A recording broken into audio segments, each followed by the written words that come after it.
Hoje eu vou responder uma das perguntas que mais me fazem no Instagram. Qual a primeira linguagem de programação que eu devo aprender? E se você me segue no Instagram, você sabe que normalmente a minha resposta para esse tipo de pergunta é depende. Mas hoje, essa não vai ser a resposta.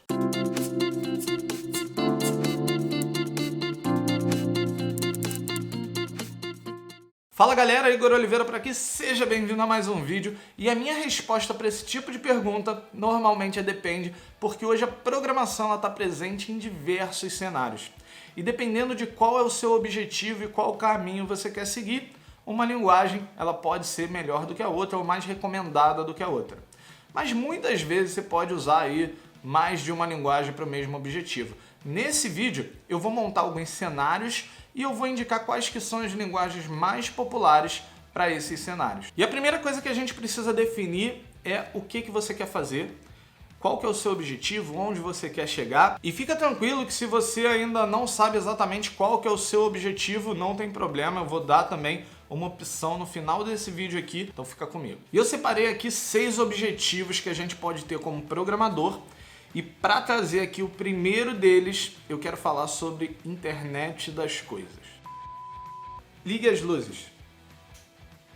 E você provavelmente ouviu um pi aí, porque eu chamei o nome do meu Echo Dot. Porque se você tivesse um sistema configurado aí e eu tivesse falado, ia ligar aí na sua casa também. Isso é um pequeno exemplo de internet das coisas. É a gente conseguir atuar no mundo físico através de programação, através de um código que está rodando em algum device.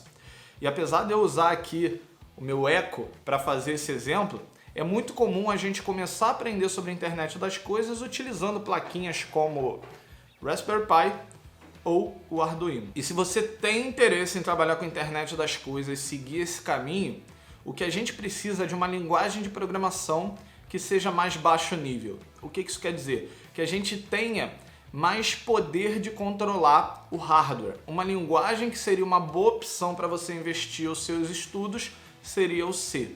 O C não é a linguagem mais simples do mundo, porque ela te dá muito controle, mas ela é uma linguagem muito poderosa. Quem consegue dominar o C, consegue depois ir para qualquer outra linguagem. E a segunda opção que a gente vai falar aqui é o hobby de muita gente, a diversão de muita gente, criação e desenvolvimento de jogos. Em desenvolvimento de jogos, a gente quer uma linguagem que seja bem rápida para trabalhar com todos os cálculos matemáticos e os gráficos, mas que ela também seja amigável para o programador, que ela tenha, por exemplo, orientação a objetos. Isso vai facilitar um pouco na hora de criar as coisas. Então, para esse caso, eu indicaria o C++, dependendo do tipo de jogo que você quer criar, mas aqui a gente tem algumas nuances. Se você vai utilizar alguma plataforma como a Unity, por exemplo, a Unity utiliza C#. Então C# poderia ser uma opção também. Então você vai ter que se adequar com as ferramentas que você vai utilizar para criar os seus jogos. Se você vai para jogos web, por exemplo, talvez o JavaScript seja uma boa opção. E se a gente quisesse criar jogos para celular, qual que é a melhor linguagem? Bem, a gente pode utilizar a Unity, mas não vamos falar só de jogo de celular, não. Vamos falar de desenvolvimento de aplicações mobile também. Se a gente está falando de desenvolvimento de celular, a primeira decisão que a gente precisa tomar é se a gente quer desenvolver para Android ou iOS. Antigamente, a gente precisava escolher a linguagem baseada nisso. Java para Android, Objective-C para iOS. O tempo passou, as coisas evoluíram, veio Kotlin para Android, e aí a gente já podia escolher entre Java ou Kotlin no desenvolvimento de Android, e veio Swift para o iOS. Então a gente também poderia escolher entre Objective-C e Swift para criar aplicações nativas para essas duas plataformas. Só que a gente ainda está falando aqui de aprender duas linguagens diferentes para poder desenvolver para os dois ambientes, para as duas plataformas. Hoje em dia, a gente tem outras soluções. A gente tem, por exemplo, o Flutter e o React Native. O Flutter utiliza uma linguagem chamada Dart e ele é uma iniciativa do próprio Google, então é uma linguagem interessante de se aprender. Já o React Native é uma iniciativa do Facebook e utiliza JavaScript para criar aplicações nativas e o mais legal, uma vez que você cria ou no Flutter ou no React Native, você pode ter basicamente o mesmo código rodando tanto no Android quanto no iOS. Então, se você decidir seguir por desenvolvimento mobile, eu te indicaria ir para o Dart, se você quiser utilizar o Flutter, ou para o JavaScript para utilizar o React Native. E o próximo tópico que a gente vai abordar aqui são duas coisas que se integram muito bem e estão super em alta, que é Machine Learning e Inteligência Artificial. Aqui no Canadá, as embalagens todas vêm em francês e inglês. Às vezes eu olho lá do francês e não entendo nada. Só que aí, o Google, ele tem aqui o aplicativo dele que salva a gente, ó. Doces e salgados. E traduz tudo automaticamente, ó, sem corantes e tal. Então, para ele fazer isso daqui, ele utiliza Machine Learning. Ele vai melhorando o algoritmo dele e aprendendo novas coisas, identificando padrões para ele conseguir chegar a um nível de acerto maior com o passar do tempo. Quanto mais as pessoas utilizam, mais preciso ele fica. E para Machine Learning, assim como inteligência artificial, é muito comum o uso de Python. É uma linguagem que é muito simples de aprender, ela é muito poderosa, ela permite desenvolvimento estruturado, orientação a objetos, programação funcional. Então é uma linguagem que tem muitos recursos e, além do mais, tem muitas bibliotecas já prontas ali para você utilizar que trabalham com essa parte da ciência de dados. Ela também é muito utilizada na academia.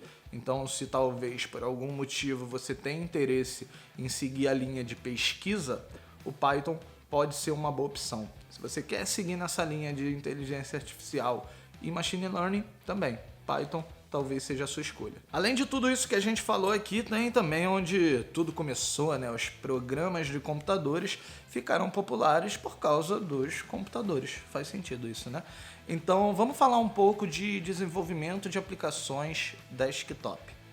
No desenvolvimento desktop, a gente também precisa levar em consideração qual é o sistema operacional que a gente quer dar mais foco.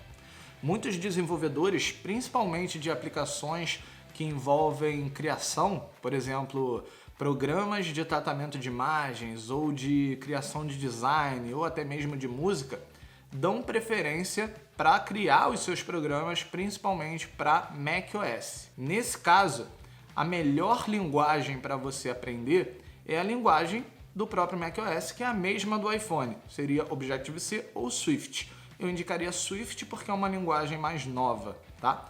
Se você não quer desenvolver para Mac, você quer desenvolver para o Windows, aí você pode ir para, por exemplo, C#. C#, ele é uma linguagem que tem a ver também com o C, mas ela também tem características de orientações a objetos e é uma linguagem que a Microsoft gosta bastante, então é uma boa opção.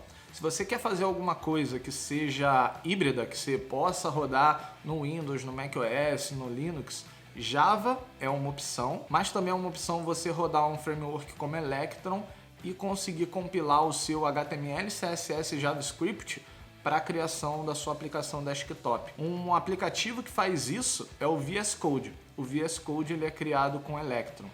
Então, mais uma vez, o JavaScript permite que você também crie aplicações para desktop. E falando em HTML, CSS e JavaScript, vamos falar agora de desenvolvimento web.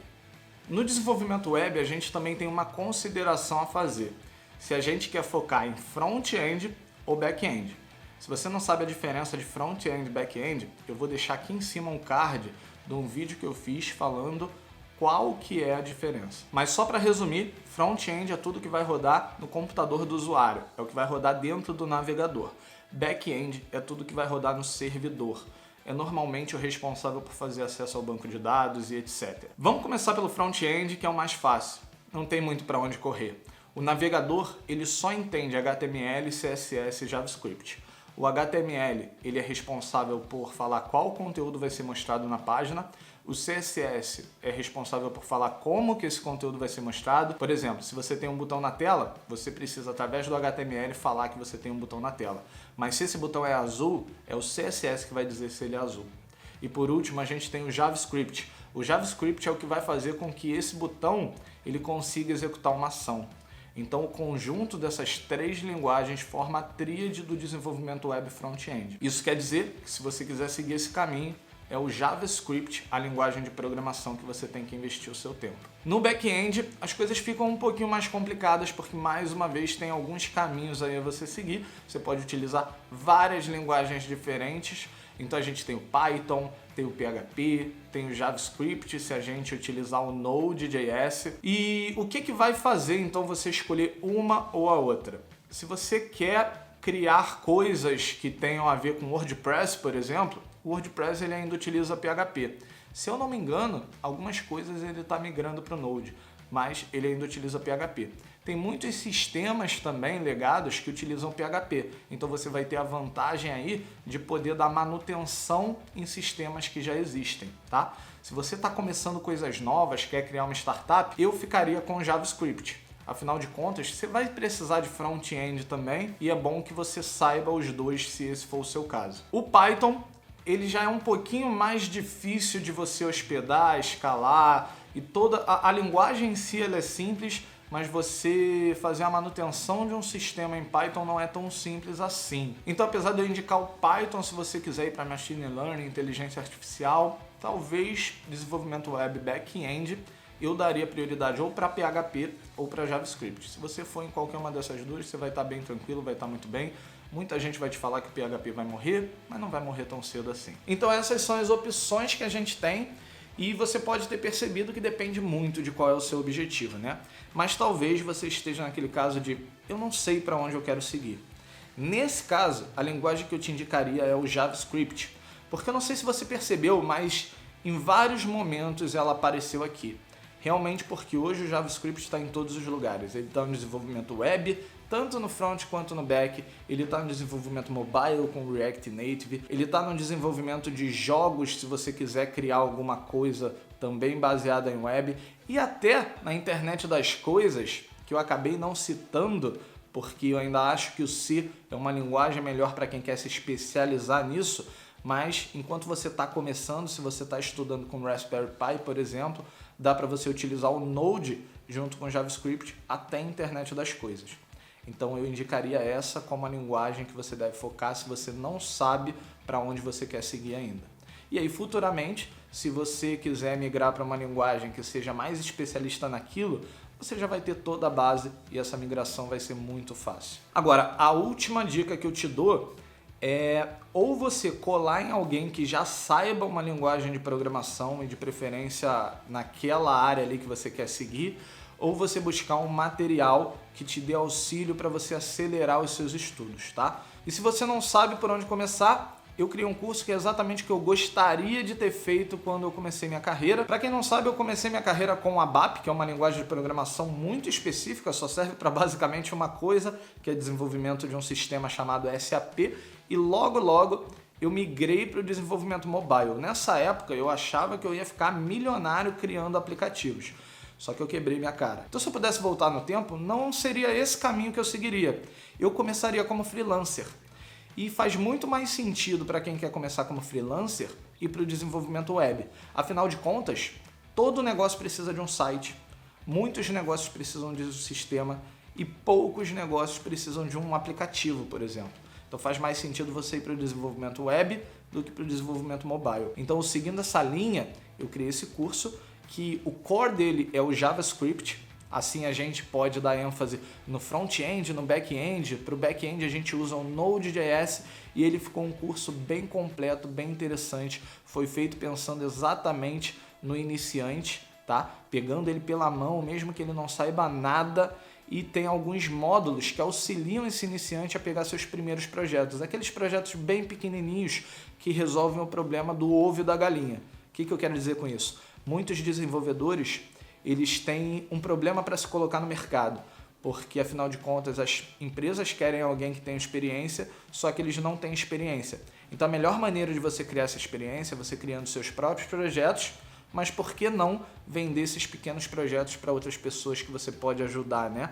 Então você criando pequenos sites, pequenos sistemas para comerciantes da sua área ou para clientes que você busque na internet, pode ser uma maneira de você já conseguir monetizar o seu conhecimento desde o início e ir montando o seu portfólio para se depois você quiser buscar uma vaga no mercado, você ter mais facilidade. E o JavaScript é o core do curso, mas ao total a gente fala de 10 tecnologias, tá? Que é exatamente tudo que você precisa saber para se tornar um desenvolvedor completo.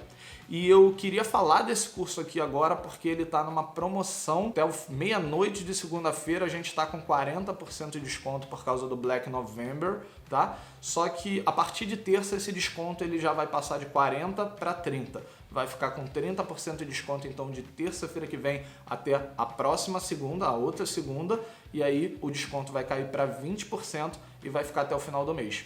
Então, se você quiser aproveitar o desconto de 40%, essa é a hora.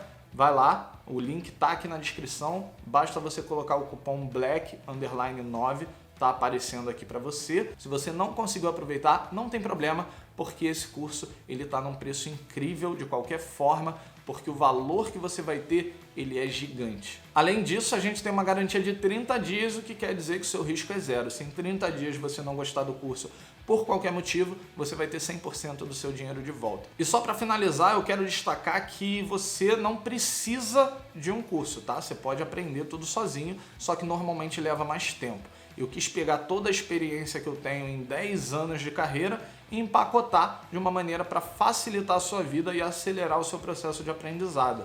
Se você quiser seguir qualquer outro método de estudo, ele é válido também, você não precisa comprar o meu curso. Eu não estou aqui querendo te empurrar nada não, tá? Então é isso aí, eu espero que esse vídeo tenha te ajudado nessa decisão de dar o próximo passo e começar agora mesmo a aprender programação, seja qual for o caminho que você quer seguir, mas agora você já sabe aí o que você pode pesquisar, para onde que você pode seguir, quais são as opções que você tem de linguagens e em quais áreas elas têm mais destaque, beleza?